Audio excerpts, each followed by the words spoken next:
له نزل الكتاب وهو يتولى الصالحين، وأشهد أن محمدًا عبده ورسوله إمام المتقين وحجة الله على الخلق أجمعين، صلى الله عليه وعلى آله وصحبه ومن تبعهم بإحسان إلى يوم الدين.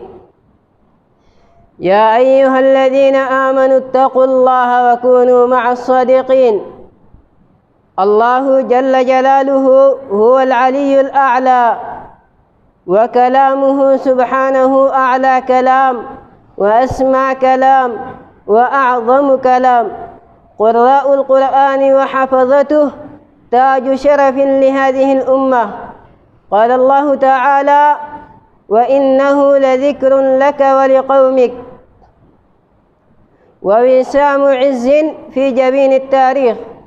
هم أنفع الناس للناس، هم نبراس الخير ومشعل الضياء في الكون. كان النبي صلى الله عليه وسلم إذا بعث بعثا أمر عليهم من يحفظ سورة البقرة.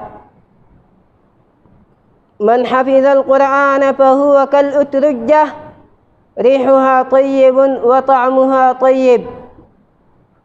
حفظة القرآن لا يواليهم إلا مؤمن، ولا يعاديهم إلا منافق.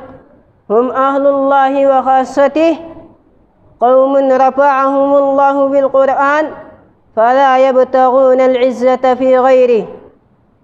إن الله يرفع بهذا الكتاب أقواما ويضع بهم آخرين. فكم رفع الله بهذا القرآن من أطفال وأشبال وفتيات لا يحضرون منتديات وليس لهم حسابات. وكم وضع الله من أناس لما استبدلوا القرآن بالغناء وقلة الحياء. أصوات القرآن إذا تليت فهي أعذب الأصوات، فهل نبتغي بغيره عوجا؟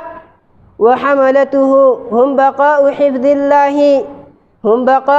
الله في الأرض، قامات من الصالحين لم تعرف بشيء غير القرآن وليس